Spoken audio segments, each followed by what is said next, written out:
ሰበር ዜና ሐምሌ 27 2018 ጤና ይስጥልኝ ውድ አድማጭ ተመልካቾች እንደምን አረፈዳችሁ። የሰዓቱን አበይትና ሰበር ዜናዎች ይዘን ቀርበናል። በቅድሚያም አርዕስተ ዜናዎቹን በማስቀደም ጀምራለሁ። የፋኖ ኃይሎች በአማራ ክልል ግንባሮች የሚያደርጉትን ውጊያ አጠናክረው ሲቀጥሉ በወሎ በመድፍና ታንክ የተደበላለቀ ውጊያ ሲያደርጉ የብልጽግና ከፍተኛ የጦር መሪ ከነተጫነበት ፓትሮል ወደ አመድነት መቀየሩ ተሰምቷል። በወሎ ግንባር የአገዛዙ ጦር እንደ ቅጠል ረግፏል። ዝርዝር መረጃ ከቦታው ይዘናል። ወዲህ በጎጃም ብልጽግናን ያስደነገጠ አዲስ የፋኖ የኮማንዶ ጦር ተመርቋል። በዚህ ምረቃ ስነ ስርዓት ላይ አርበኛ ዘመነ ካሴም መልእክት አስተላልፏል። አርበኛው ታይቶ የማይታወቅ የታሪክ ምዕራፍ ላይ ደርሰናል ብሏል። የአርበኛውን ዝርዝር መግለጫ ይዘነዋል። ወዲህ እነ ኢሳያስ አፈወርቄና ጦራቸው ትግራይ ሲገቡ አቀባበልም ተደርጎላቸዋል። ኤርትራና ህወሓት በጋራ ውጊያ ሊጀምሩ መሆናቸውም ተነግሯል። በሱዳን በኩል በህወሓትና በመከላከያ መካከል የተጀመረው ጦርነት የመከላከያ ታንክን ካወደመ በኋላ በርካቶችን ሙትና ቁስለኛ አድርጎ ለጊዜው መብረዱም ተነግሯል። ዝርዝር አዘጋጅተናል። ሰላም ጤና ይስጥልኝ አድማጭ ተመልካቾች እንደምን ቆያችሁ። ከላይ በአርዕስተ ዜና ያደመጣችሁትን መረጃዎች ወደ እናንተ ላደርስ እዚህ ተገኝቻለሁ። የህዝባዊ ትግሉን የምትደግፉ እንዲሁም አገር ወዳድ የሆናችሁ አድማጭ ተመልካቾች ቪዲዮን ላይክ፣ ቻናሉን ሰብስክራይብ አድርጋችሁ የዶል ምልክቱን ታበሩ ዘንድ እንጠይቃለን። እንዲሁም በኮሜንት ድል ለህዝብ ልጆች እያላችሁ ለህዝቡ ሲሉ እየታገሉ ያሉትን ታጋዮች መልእክት ሰጧቸው ዘንድ እየጠየቅናችሁ በቀጥታ ወደ መረጃዎች ያለፍኩኝ። እስከ ፍጻሜው ድረስ አብራችሁን ሁኑ። ቀዳሚ ወዳደረኩት ዘገባ አልፋለሁ።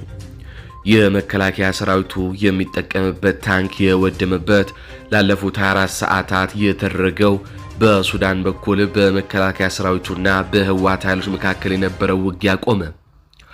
በሱዳን ድንበር ሸረሪና በትላንትና ወዲያም ሐምሌ 25 ቀን 2018 ዓ.ም በመከላከያ ሰራዊቱና በህወሓት አርሚ 70 ኃይሎች መካከል የነበረው ወታደራዊ ግጭት ለጊዜው መቆሙ ታውቋል። በወጡ መረጃዎች መሰረት እንደሚያመላክቱት በትግራይ ከሱዳን ድንበር አቅራቢያ በሚገኘው ሸረሪና አካባቢ የተካሄደው ግጭት በህወሓት ስር ከሚንቀሳቀሰው ክፍለ ጦር 70 መቀመጫውን በሱዳን በኩል አድርጓል ከሚባለውና በተከዜ ጠባቂ ኃይሎች በተደገፉት የኢትዮጵያ ሀገር መከላከያ ሰራዊት ክፍሎች መካከል የተደረገ ውጊያ ነው። ውጊያው ከ24 ሰዓታት በኋላ የቆመ ቢሆንም በሁለቱም ኃይሎች በኩል በአካባቢው የሰራዊት እንቅስቃሴና ስምሪትም እየተካሄደ ይገኛል። ውጊያው ከመቆሙ በፊት በዚህ አካባቢ በነበረው ውጊያ ከባድ ትንቅንቅ የተደረገ ሲሆን የህወሓት ኃይሎች የመከላከያ ሰራዊቱ የሚጠቀምበትን አንድ ታንክ ማውደማቸውም ተገልጿል። በርካቶችም ከሁለቱም ኃይሎች በኩል ሙትና ቁስለኛ ስለመሆናቸው እማኞች ዘግበዋል። ከኢትዮጵያና ሱዳን ድንበር አቅራቢያ በሚገኘው ሸረሪና የተባለ ቦታ ውጊያው የተቀሰቀሰው ቅዳሜ ከማለዳው 12 ሰዓት ገደማ እንደሆነ አንድ ስማቸው ያልተገለጸ የህወሓት አባል መናገራቸውን የዜና ወኪሉ ዘግቧል። በከባድ የጦር መሳሪያና በድሮን ጭምር የተደረገው ውጊያ ከ24 ሰዓት ገደማ በኋላ እንደቆመ የፈረንሳይ ዜና አገልግሎት ዋቢ ያደረጋቸው የመረጃ ምንጮች ተናግረዋል።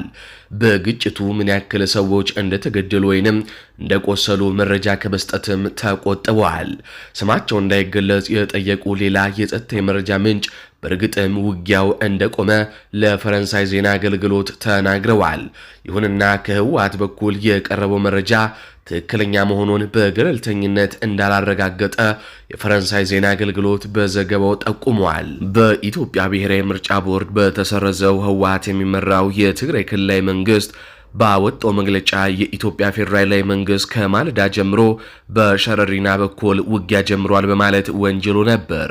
የፌዴራል መንግስት ግን ስለ ጉዳዩ በይፋ የሰጠው ማብራሪያም ሆነ ምላሽም የለም። ይሁንና የመስኖና ቆላማ አካባቢ ሚኒስትሩ የትግራይ ተወላጁ የአብይ አህመድ ሎሌ አብርሃም በላይ በተረጋገጠ የፌስቡክ ገጻቸው ባሰፈሩ ጽሑፍ ህወሓት በሸረሪና በኩል ጦርነት በመክፈት ወንጅለዋል። በኢትዮጵያ መከላከያ ሰራዊትና በትግራይ ጸጥታ ኃይሎች መካከል ከትላንት ወዲያ ቅዳሜ ውጊያ መቀስቀሱ የተሰማው በአዲስ አበባና በመቀሌ በሚገኙ ባለስልጣናት መካከል ያለው ውጥረት በኃይል በተባባሰበት ወቅት ነውም ተብሏል። ይህ በእንዲህ እንዳለ ህወሓት በራያም በኩል ከባድ መሳሪያ ማንቀሳቀሱ ተነግሯል።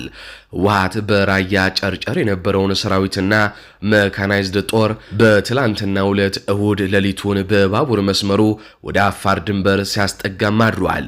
ሁሉም የሰራዊቱ አባላት ስልካቸውን እንዲያስረክቡም ታዘዋል። ህዝቡ በመኪና የሚያደርጋቸውን እንቅስቃሴዎችም እንዲያቆም የህወሓት አመራሮች አዘዋል። የህወሓት ኃይል ታንኮችንና በተሽከርካሪዎች ላይ የተገጠሙ ዙ 23 ጸረ አውሮፕላን መድፎችን ጨምሮ ከባድ የጦር መሳሪያዎችን ወደ ራያ ግንባር እያዘዋወረ መሆኑን በምስል ጭምር ተደግፈው መረጃዎች ለሚዲያችን ደርሰዋል። ይህ በእንዲህ እንዳለ በትላንትናው ዕለት በትግራይ ክልል ለኤርትራ ሰራዊት እንዲሁም ከፍተኛ የኤርትራ ሰራዊት አመራሮች አቀባበል ተደርጓል። በትላንትናው ዕለት እሁድ ዕለት በትግራይ ክልል በጉልመከዳ ወረዳ ዝባን ሁጹ በተባለ ስፍራ የኤርትራ ሰራዊትና ወታደራዊ መሪዎች በህወሓት አቀባበል ተደርጎላቸዋል። በአካባቢው በጋራ ወታደራዊ እንቅስቃሴም አካሂደዋል። የኤርትራ ሰራዊትና የትግራይ ኃይሎች በይፋ በጋራ ሲጨፍሩም ታይተዋል። የትግራይንና የኤርትራን ባንዲራ የያዙ ሰዎችም በጋራ ደስታቸውን ሲገልጹ ታይተዋል። ከአካባቢው የተገኙ መረጃዎች እንደሚያመላክቱት በአሁኑ ወቅት በስፍራው የድሮን የስለላ እንቅስቃሴዎች እየተካሄዱም ይገኛሉ። ይሁን እንጂ የህወሓትና የኤርትራ ኃይሎች በጋራ በአብይ አህመድ ጦር ላይ ውጊያ ለመክፈት ከወዲሁ በዝግጅት ላይ ያሉ ይመስላሉ። አሁን በቀጥታ ከአማራ ክልል ወዳገኟቸው አበይትና ሰበር የጦር ግንባር መረጃዎች አልፋለሁ። በቅድሚያም አርበኛ ዘመነ ካሴ አዲስ ለተመረቁ የፋኖ ኃይሎች ያስተላልፈውን መልእክት በማስቀደም ጀምራለሁ። ጀብደኛው 206ኛ ኮር 34ኛ ክፍለ ጦር ለተከታታይ 6 ወራት ያሰለጠናቸውን የኮማንዶ ሰራዊት አስመረቀ። በምረቃ ስነ ስርዓቱ የአፋብን ሊቀመንበር አርበኛ ዘመነ ካሴ መልእክት አስተላልፈዋል። የአርበኛውን መልእክት እንደሚከተለው እናነበዋለን። ጤና ይስጥልኝ፣ እንዴት ሰነበታችሁ? በአማራ ፋኖ ብሔራዊ ንቅናቄ ቴዎድሮስ እዝ 206ኛ ኮር 34ኛ ክፍለ ጦር የመጀመሪያ ዙር ኮማንዶ ተመራቂዎች ከ6 ወራት ጠንካራ ወታደራዊ ስልጠና በኋላ ለምርቃት በመብቃታችሁ እንኳን ለዚህ ቀን አበቃችሁ፣ እንኳንስ ደስ አላችሁ። እናንተ የምትመረቁበት ቀን በአማራ የህልውና ትግል ውስጥ እጅግ ታሪካዊ ከሚባሉ ቀኖች አንዱ ነው። የዛሬዋ ቀን ማለት የባሶ ሊበን፣ የደብረ ኤልያስ፣ የአወበል፣ የአንድድ፣ የጎዛመን፣ የደብረ ማርቆስ ጀግኖች በተቀናጀ አኳኋን ተወርውረው ደብረ ማርቆስ ከተማን በቁጥጥር ስር በማድረግ የብልጽግናን መዋቅር ፍርስርሱን ያወጡበት ቀን ነው። የፋኖ የተራጀ የህልውና ትግል ድፍን 3 ዓመት ሆኖታል። በእነዚህ 3 ዓመት ውስጥ ለቁጥር የሚታክቱ አውደ ውጊያዎች ተከናውነዋል።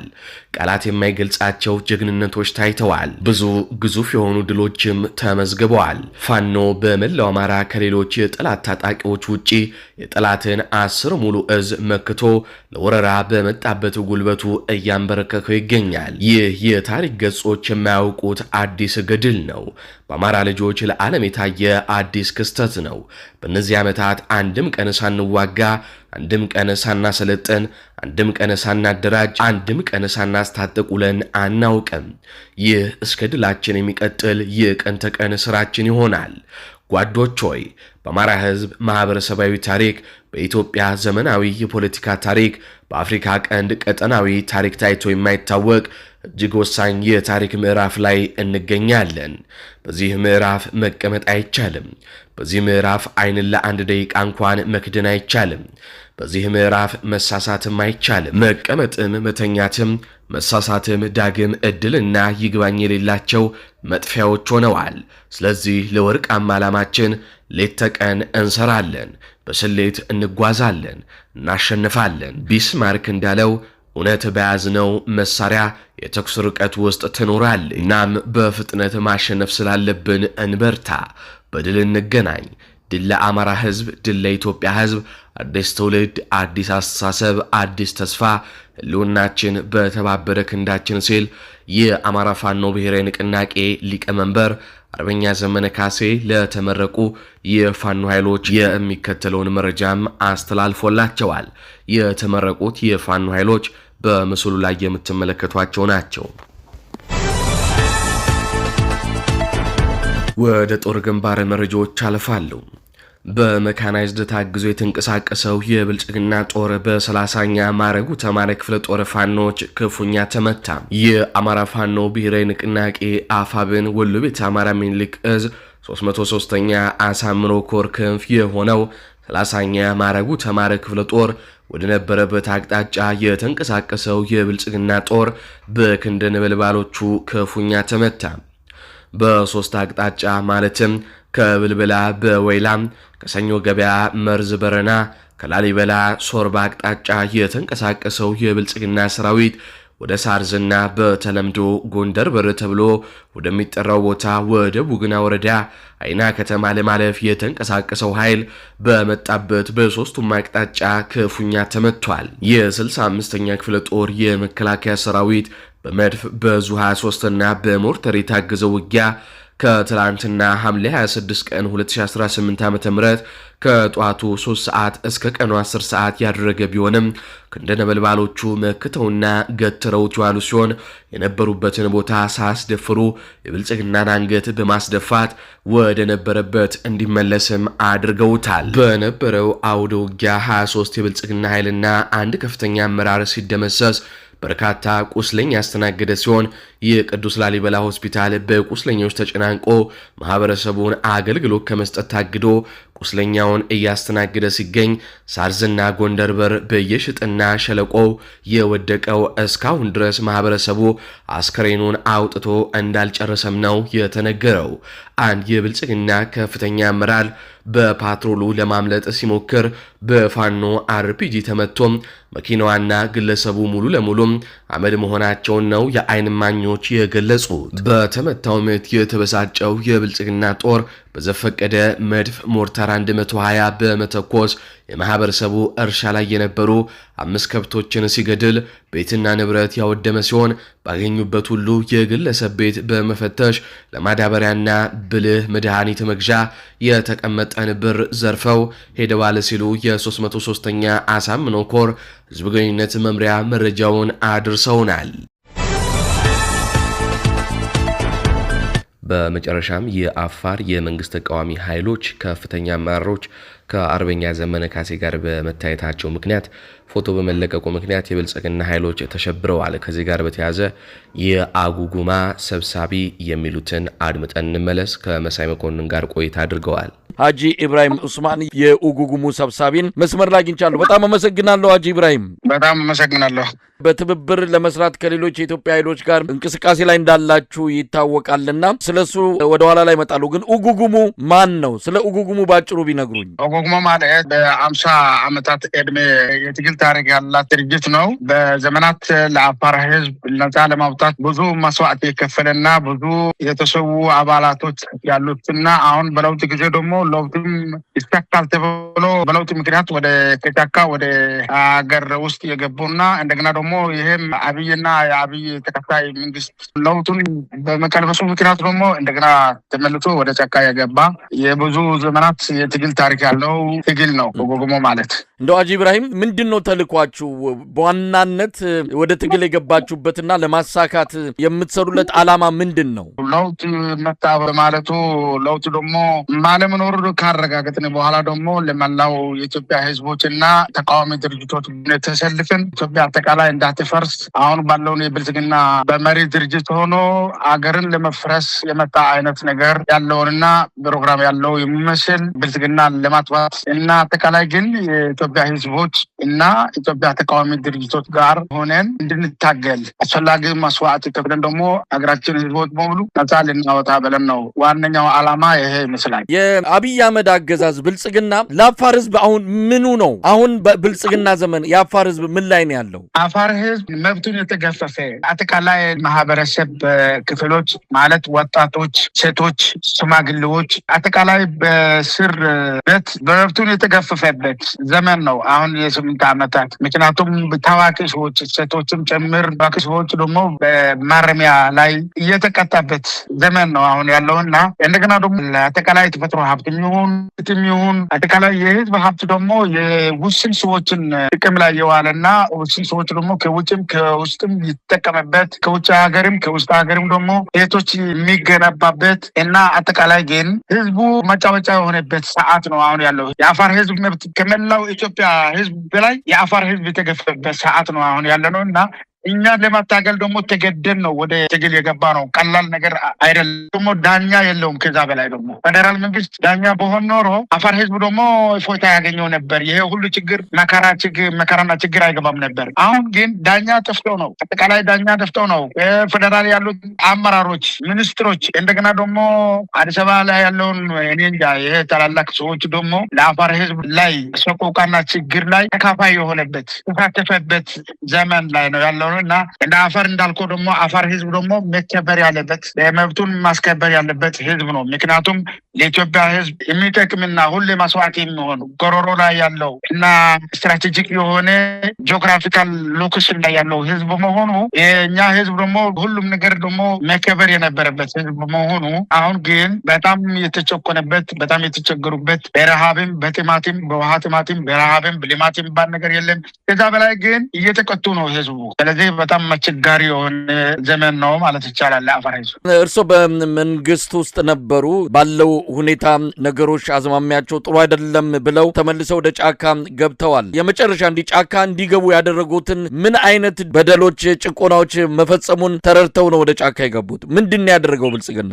ከሁሉም ግልጽ ነው። ለሀገራችን ህዝቦች በሙሉ ግልጽ የሆነ አካሄድ ነው ያለውና ብልጽግና ደግሞ ከተመሰረተ ጊዜ ጀምሮ ህዝቡን ለመጨፍጨፍ ጦርነቱም እንደ ዓላማ የያዘ አጠቃላይ ህዝቡን እፎይታ እንዲያገኘው ህዝቡ ደግሞ ለመጨፍጨፍ ለወታደራዊና ለጦርነት ህዝቡን ለማማገድ የተመሰረተ ድርጅት ይመስላል። የድርጅት ከፈታ 8 ዓመታት ህዝቡ በሙሉ የተጨረሰና የተፈጨፈ በመላው ሀገር ገለ ብዬም መናገር ስለማልችል ጠቅለል ባለመልኩ ህዝቡን እየተፈጨፈና እየተጨረሰ ከመጣበት ዕለት ጀምሮ እስካሁን ሰላም ባለመኖሩ ምክንያት መስዋዕትን ከፍለን አጠቃላይ ተባብረን ተያይዘን እንደገና ደግሞ አንድ ላይ ተሳስረን የብልጽግና ካልጠፋ አጠቃላይ አገሩን ይፈርሳል። ህዝቡም ደግሞ እንደሚያል አጠቃላይ በሀገር ደረጃም ሊሆን በክልሉም አጠቃላይ ህዝቡ በእስር ቤት ውስጥ ህዝቡ ደግሞ በረሃብ እየሞተ የህዝብ ሀብት ደግሞ እየተዘረፈ የግለሰቦች ጥቅም ላይ ያዋለ ከውጭም ከውስጥም ደግሞ ሀብት የሚያካበቱ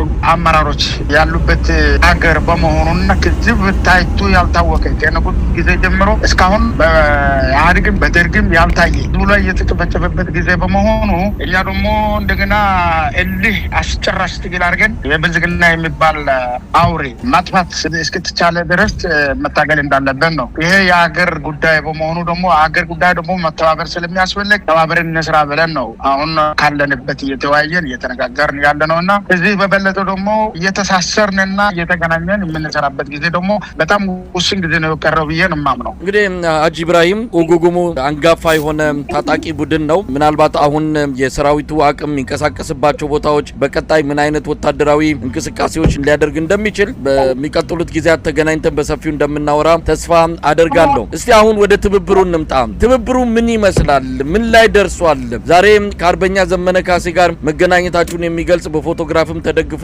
የወጣውን መረጃ አይተናል። እንደው ትብብሩ በአጠቃላይ ምን ደረጃ ላይ ይገኛል? በአጠቃላይ የትብብሩ መንፈስ እኛ ተባብረን ካልሰራን ተያይዘን ልናጠፋ ነው። እያንዳንዱ እሳቤ ጋር ተያይዘን ነው። ምክንያቱም አማራ ከጠፋ አፋር አይቀርም፣ ትግራይ ከጠፋ አማራ አይቀርም እና ሌላ ኢትዮጵያውያን ደግሞ አብረን ካልተባበር እና አብረን ተሳስረን ካልሰራ ነው ደግሞ አጠቃላይ ተያይዘን እንዳናጠፋ ብለን ነው። እሳቤው ይሄ ነው። ከዚህ በላይ ደግሞ መሄድ ትንሽ ይከብደኛልና ቀጣይ ስላለ የሚቀር ነገር ስላለ ብዬ ነው። ነገሮቹ ግን ይፋ የሚሆንበት ጊዜ ሊኖር ስለሚችል ከዚህ በላይ መሄድ ስለማልፈልግ ነው። እንደው ሀጂ ኢብራሂም ይሄ ጊዜ ጊዜ ላይ መተባበር አስፈላጊ ነው ብላችሁ አምናችሁ እንግዲህ ወደዛ ሂደት ገብታችኋል። በአላማም ይሁን በተለያየ መልኩ ማትስማሙም አንድ መንገድ ላይ ሆናችሁ አንድ መስመር ላይ ሆናችሁም አላችሁ፣ ግን መተባበር ያስፈልጋል አላችሁ። ለምን ወደዛ መጣችሁ? እንደው ትብብር አስፈላጊነቱን ምን ያህል ኡጉጉሙ አምኖበት ነው ውሳኔ ላይ ደርሶ እየሰራበት ያለው? የቀይ በሬ ነጭ በሬ ጥቁር በሬ